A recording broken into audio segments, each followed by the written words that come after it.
One of the biggest questions facing the Atlanta Falcons entering training camp and this season is whether or not Desmond Ridder is their franchise quarterback. And we'll see if we get one step closer to answering that question on today's Locked On Falcons. You are Locked On Falcons, your daily Atlanta Falcons podcast. Part of the Locked On Podcast Network, your team every day.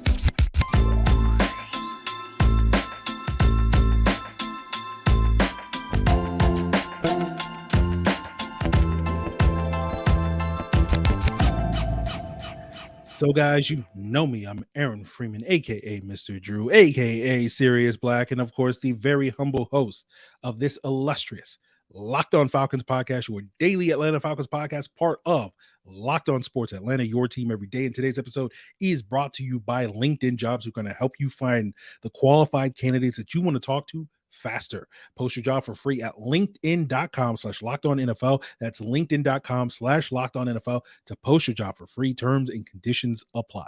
And we thank each and every one of you that makes this illustrious podcast your first listen each and every day. Shout out to the everydayers who subscribe and follow for free on YouTube or wherever you listen to podcasts. And you too can get the latest episode as soon as it's available if you do the same. So over the next couple of days, as we get closer to the first training camp practice of Atlanta Falcons training camp, we will spend a couple of days talking about some of the big questions entering camp as well that sort of surround this upcoming season. And it's, we're not stealing from our good buddy Josh Kendall of The Athletic, who sort of posted 10 questions in a recent article over at The Athletic. It's just basically great minds think alike. But, some of the questions that we'll be talking about and discussing on today's episode, as well as subsequent episodes, will be talking about we'll have some overlap with some of those things that Josh brought up. We'll also be talking about Caleb Huntley going on the PUP list as well later on today's episode. And the order in which we'll discuss some of these questions over the next couple of days is sort of depending on whatever I feel like talking about on a given day. But today I think it's worthwhile talking about, I think probably the biggest question on the minds of Falcon fans and pretty much anybody who talks about this Atlanta Falcons team is Desmond Ridder the guy, right? And that was a question that we had this time last year. And unfortunately, we did not get a definitive answer to that question. And I know that frustrated a lot of folks last year. And, some of you guys tend to have the habit of harping on past mistakes and you can't move on and live in the present. And my thing is like, you look at the past mistakes, you learn from them, and then you move on, right? And the lesson that we learned from last year's mistake is don't do crypto, right? Because crypto is a scam and you'll lose millions of dollars, and that will force your supermodel smoking hot wife to divorce you. It'll tank your season, and that will lead to another middling team in your division to thinking that they actually have a real shot at making the playoffs, and thus they're going to hang on and hang out on that bridge of a quarterback for probably a month longer than they probably should have, which will prevent you from getting the definitive answer on that third round quarterback that you draft. So again, don't do crypto, guys. That's the lesson from last year. But on a more related note, we didn't get a definitive answer about Desmond Ridder's status, last year, given that was the question. And we might not get an answer at the end of this year. And that may also be very frustrating to a lot of you guys. But, patience is a virtue and you can't rush things, right? And unfortunately, though, there will be a lot of people, I think, this year that will try to rush things and try to force finding out that answer to Desmond Ridder, and will do so by basically making every single game, all 17 of the Falcons games that they play this year, and however many of those games that Desmond Ridder winds up playing this year, sort of a referendum on is Desmond Ridder the guy or not. Now, we're not going to do that here on this podcast. And, for those of you that don't know what a referendum is, basically it's when you vote on a single issue, either yes or no. And in this case, yes or no, Desmond Ridder is the guy, whatever. But we will evaluate Desmond Ridder here on this illustrious podcast, right? We won't treat him like a referendum. This is a lesson that I learned many years ago when Matt Ryan was a young quarterback, because I felt like for basically the first 4 years of Matt Ryan's career, every game was treated as a referendum. When he played poorly, it was like, well, Matt Ryan's never going to be any better than this. When he played well, it's like, he'll never have another bad game again. And, I don't want any of you guys to fall into that same trap this year. Now, again, we'll talk quite a bit about Desmond Ridder. We will evaluate Desmond Ridder quite a bit. We'll talk, I'm sure, with Jarvis every single week on Fridays, and then Sundays on the postcast, Mondays on the rapid reaction, Tuesdays when we have guests, Wednesdays when we're breaking down the film. You guys are sending in your questions. That will probably be a lot of them being Ridder related. So we will certainly evaluate Ridder's progress throughout the year, but the referendum won't really come until the very end of the season. And then even then, it may not necessarily come because developing quarterbacks is hard. And some guys come in right away and successful very early on, and other guys take some time. And we'll find out if where Desmond Ridder sort of fits on that spectrum in 6 months. But we may be in a similar predicament 12 months from now where we're going into next year's training camp and be like, maybe Desmond Ridder's a guy. That may be a real issue. So again, patience is a virtue. But one answer we should know by year's end is whether or not the Atlanta Falcons are a playoff team. And hopefully we'll have a better idea over whether or not Desmond Ridder, the Falcons quarterback, is doing more to help that cause or hurt that cause. And that's what we'll discuss, how Desmond Ridder can help that cause as we continue today's Locked On Falcons. And guys, I want to tell you, if you're a small business owner or a hiring manager, that you know that success in 2023, just like the Atlanta Falcons know, is about putting the right team around yourself. And in the case of a quarterback, you want to put the right team, right offense, right playmakers, right defense around that young quarterback so that you can have success in 2023. That's what the Atlanta Falcons are doing. And you can do so with LinkedIn Jobs, who are going to help you attract the qualified candidates that have the right skills, values, and experience to help you achieve whatever your goals are in 2023. And posting on LinkedIn is easy. It's free, right? Putting the right team around the quarterback in the NFL is not for free. It's free agency and the draft are very expensive, but LinkedIn is free to put your job post in front of nearly 1 billion members, right? And you can also, on the same platform, rate and screen applicants based off of their job qualifications. And that's exactly why small businesses rate LinkedIn Jobs #1 in delivering quality hires versus the leading competitors.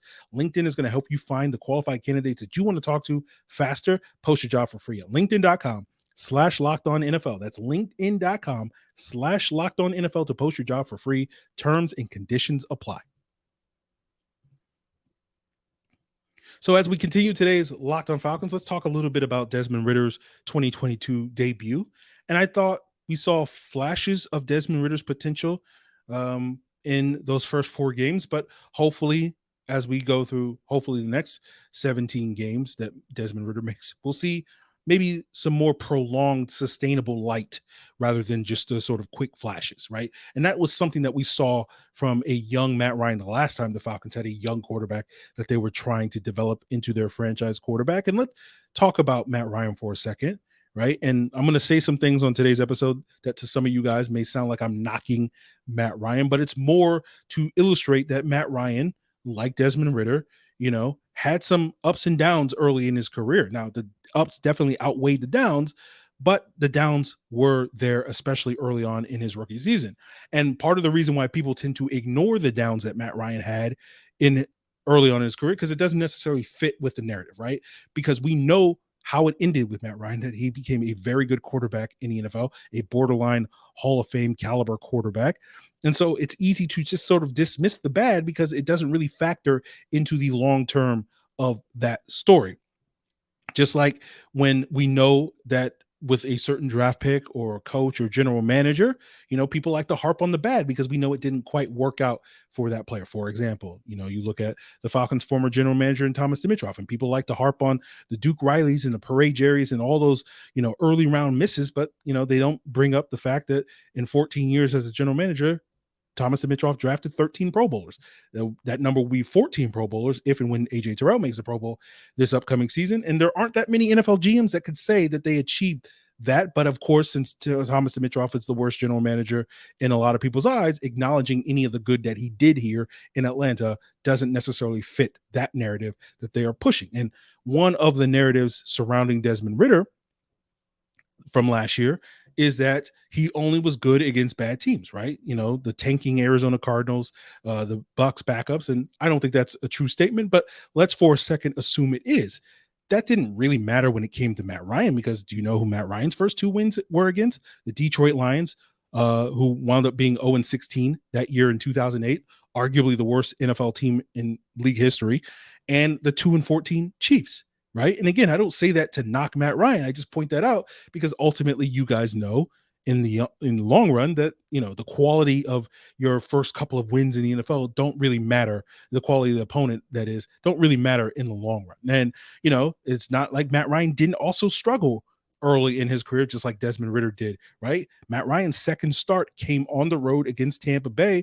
And you know what? He started that game out 0 for 9 with 2 interceptions, right? He didn't complete a single pass to the Atlanta Falcons in the first 5 drives of that game, instead completing 2 passes to the Tampa Bay Buccaneers. But people, forget that. And again, don't point that out to knock Matt Ryan, just pointing that out to basically say there is a myth that Matt Ryan was great right from the jump, largely due to his first pass against the Lions being a touchdown pass. And, your brain kind of fills in the blanks, especially given that that the Falcons were very successful, winning a lot of games in 2008. And you just kind of fill in the blanks and just basically say, okay, from that first pass that showed that Matt Ryan was meant to be, the Falcons wound up winning 11 games that year. And so clearly Matt Ryan must have been good. And he was very good, especially for a rookie quarterback, but it doesn't mean that he didn't have his fair share of ups and downs that year. Now, as I said, Matt Ryan had more ups than downs, and hopefully with Desmond Ridder, he's going to have his ups and downs, and hopefully the ups will outweigh the downs, just like it was with Matt Ryan. And hopefully, like Matt Ryan, Desmond Ridder will make the throws that he needs to in order for the Falcons to win double-digit games and make the playoffs, just like that 2008 Falcons team did. And Matt Ryan hit those throws, and that means hitting on those deep passes, generating those explosive plays, creating off structure, right? Moving the chains on third downs, putting the ball in the end zone in red zone situations. Now, there will be some weeks where Desmond Ridder does a good job of doing that. Hopefully there will be some weeks where he does a good job of that. And there will probably be some weeks where he does a poor job of that. We'll, of course, talk about it.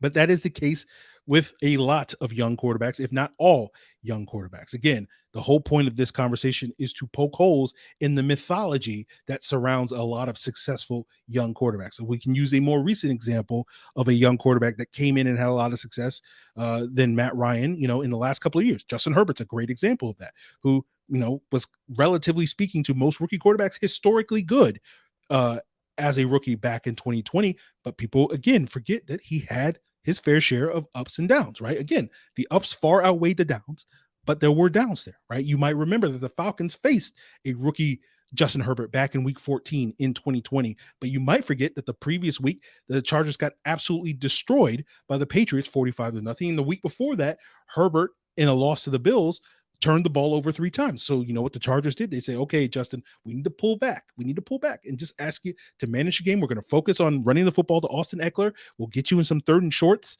right? And just throw the ball to Keenan Allen and move the chains. And Herbert was able to do that. The Chargers battled with the Falcons in that game. Unfortunately for the Falcons, they turned the ball over a bunch in that second half that kept the Chargers in the game, and unfortunately had a really bad interception from Matt Ryan in that fourth quarter that set up the potential game-winning drive. And Herbert went out there and made the throws to set up that game-winning field goal, and the Chargers walked away with a win. And we saw Herbert kind of do the same thing this past year. Unfortunately, we can't get over that Justin Herbert hump, but we will see likely the Falcons in 2023 do similar with Desmond Ridder, right? They'll treat him similarly. They'll ask him to manage the game, and that's not a bad thing, right? Matt Ryan managed the game in his rookie season. Fun fact for you guys. And again, correlation is not causation, but this is a notable correlation. In the games where Matt Ryan threw the ball 30 or less times, the Falcons in 2008 were 11-0. In the games where Matt Ryan threw the ball 31 or more times, the Falcons were 0-5. So basically, they were running the football and asking Matt Ryan to manage the game, and he did that very well. Being a game manager is not a bad thing. It's just not a sexy thing, right? You want to see Desmond Ridder dropping back 40, 50 times and slinging it all around the yard, just like Justin Herbert did, and finding success and throwing for 2, 3, 4 touchdowns in some of these games, right? That's what Justin Herbert did, right? This led to Justin Herbert having a extremely productive rookie season. But you may recall, guys, that the Chargers only won 6 games that year. That is not necessarily a formula for success with a young quarterback. The formula is what the Falcons did in 2008 with a young Matt Ryan running the football. The foundation of that offense was running the ball to Michael Turner. The Falcons were number 2 in rushing that year. We're hoping that the foundation of this year's offense is running the ball to Bijan Robinson and Tyler Algier and Cordero Patterson, and hopefully we'll be number 1 or number 2 in rushing this year. And the formula in '08 was the Falcons defense being solid, right? I know the narrative we know that we're well aware of is that, Matt Ryan didn't play with a lot of good defenses throughout his NFL career here in Atlanta. And that was definitely true in like the last decade of Matt Ryan's career. But early on in Matt Ryan's career, the Falcons had some competent defenses under Mike Smith. You look at that '08 defense, they were 17th in DVOA that year, 11th in points allowed, 24th in yards allowed, showing that you were a bend but don't break defense. Third down defense was 13th that year. Red zone defense was 14th that year. Again, this defense doesn't have to be elite. They just have to be good enough, right, to get stops in the red zone. And hopefully our quarterback, won't be stopped in the red zone. And that will be a formula for this team to win games, even if they're close ones in the fourth quarter, right? And the fourth quarter is where we're going to often evaluate Desmond Ridder, because football often kind of boils down to kind of two phases, right? In the first 3 quarters, it's a rugby match. In the fourth quarter, it's a pitcher's duel. And the tendency of a lot of people is to focus on that pitcher's duel because we tend to focus on the quarterbacks. It's all about the quarterbacks. They get all the credit when the team wins. They get all the blame when the team loses, right? And for 14 years, the Falcons had a quarterback in Matt Ryan that was very capable of winning a lot of those pitchers' duels, evidence from all the game-winning drives and fourth quarter comebacks, right? Now, unfortunately for Matt Ryan and the Atlanta Falcons, over the last decade of those 14 years, or roughly the last 9 years of those 14 years, the Falcons' problem was that they kept losing the rugby match.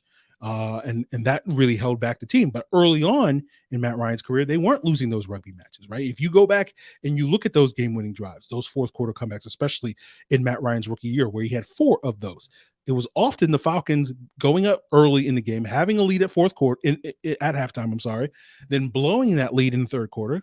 Falcons got a Falcon. And then in the fourth quarter, Matt Ryan would do the things, hit Harry Douglas, hit Tony Gonzalez, not Tony Gonzalez in '08, Roddy White, etc., right? To set up that game-winning field goal in '08, that was Jason Elam. In '09 and beyond, that was Matt Bryant, right? And we saw Justin Herbert do exactly that same thing to us in his rookie season. But when you look at Matt Ryan's 4 game-winning drives as a rookie, 3 out of those 4 games, Michael Turner ran for over 120 yards. 3 out of those 4 games, the Falcons defense held the opposing team to single-digit points in the first half of that game. So clearly the Falcons, in a lot of those games where Matt Ryan came through and won the pitchers match at the end, the Falcons were also winning the rugby match in the first 3 quarters. And that put them in a position to win those games against quarterbacks like a young Aaron Rodgers, Kyle Orton, Brian Griese, Mark Bolter. And I only point those quarterbacks out because I can already hear the complaints about, Desmond Ridder's only beaten Sam Howell and Jordan Love and blah, blah, blah. That doesn't mean anything. It's like, at the end of the day, guys, the whole point is to win football games. So, who cares who's lining up on the football field? Are you not entertained? Are you not entertained? Is this not why you are here? So the Falcons in 2023 are a team that's set up to win a lot of rugby matches, and time will tell if they have a quarterback that can help them win pitchers' duels. And hopefully we'll have, a definitive answer to that question 6 months from now. Maybe we will, maybe we won't, but at least we'll have a little bit of a better idea. So time will tell on that, and we'll move on off of that question and wrap up today's episode talking about Caleb Huntley officially going on the PUP list and what exactly that means for his NFL future.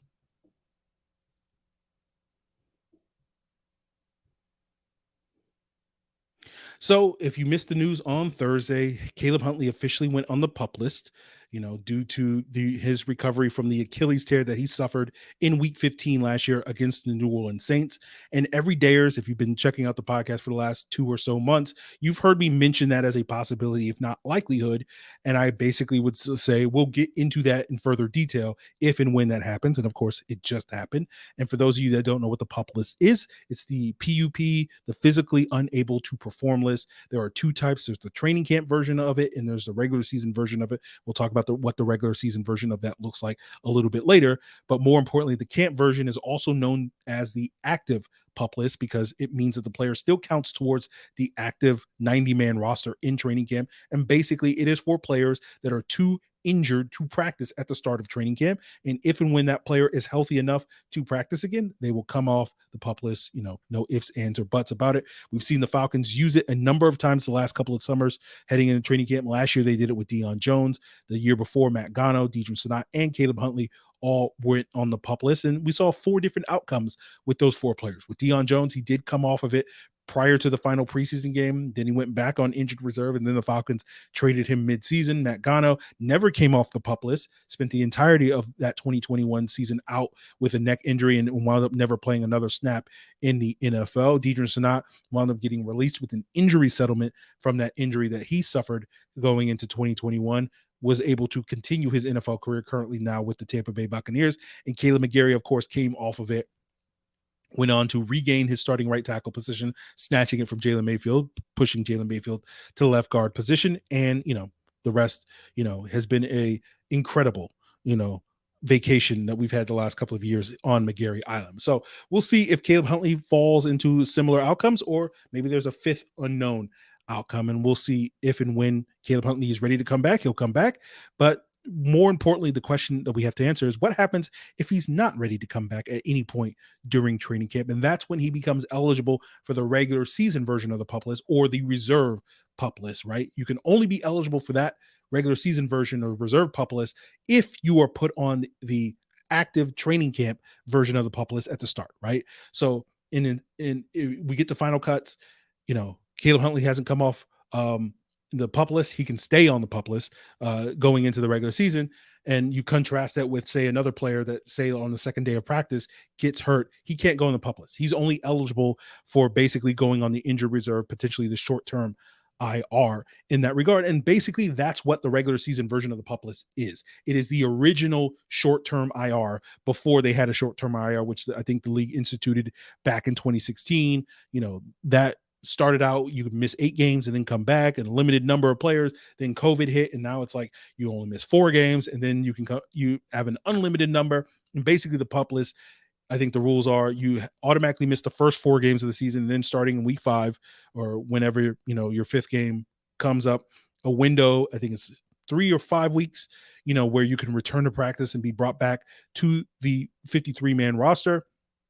And if that window closes without you coming back, then you wind up spending the rest of the year on the PUP list, no different than you spending the rest of the year on the injured reserve, right?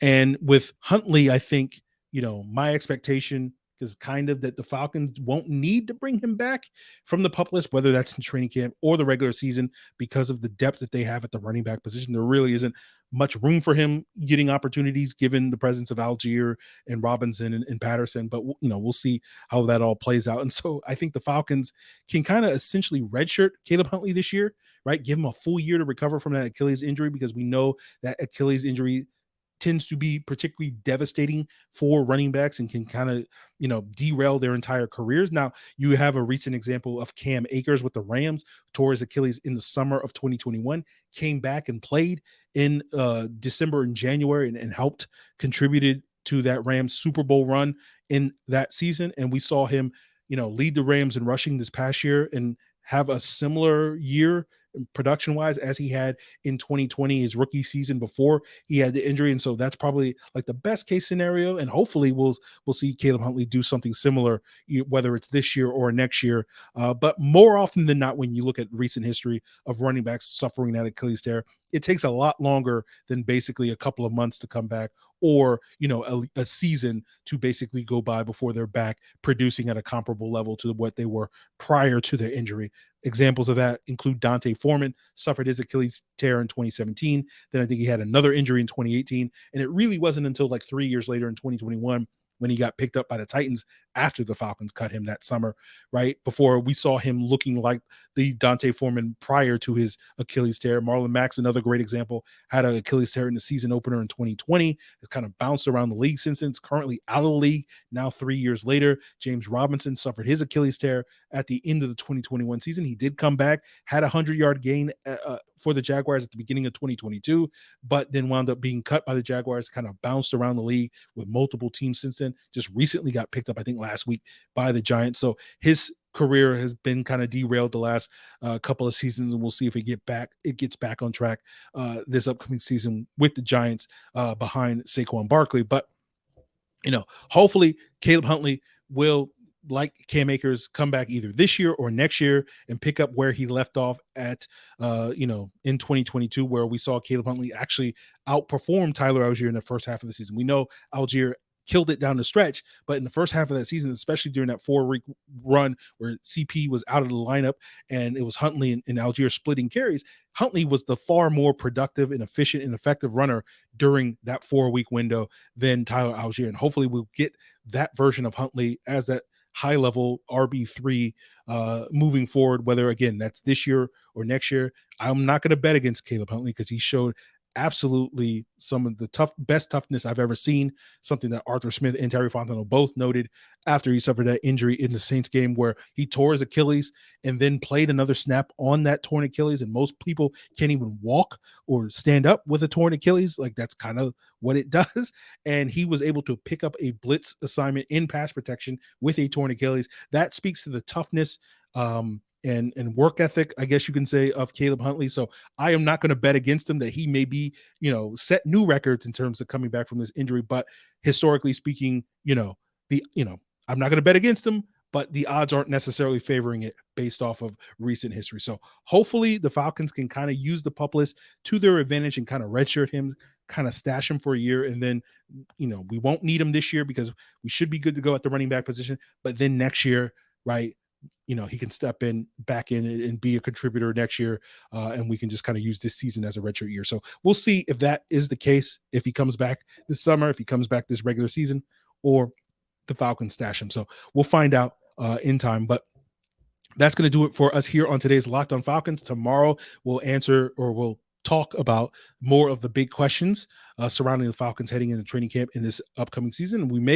That may include one of the questions surrounding the running game and whether or not Bijan Robinson in this run game will live up to the hype and, help this team win some of the rugby matches that we were referring to a little bit earlier on today's episode. So that will be, potentially what your first listen will be on tomorrow's episode. But, today for your second listen, check out the Locked On NFL podcast, as well as the Locked On Sports Atlanta podcast family, where you can find Locked On Hawks, Locked On Braves, Locked On Bulldogs, ATL Day Ones, Hitting Hard, all part of Locked On Podcast Network, your team every day.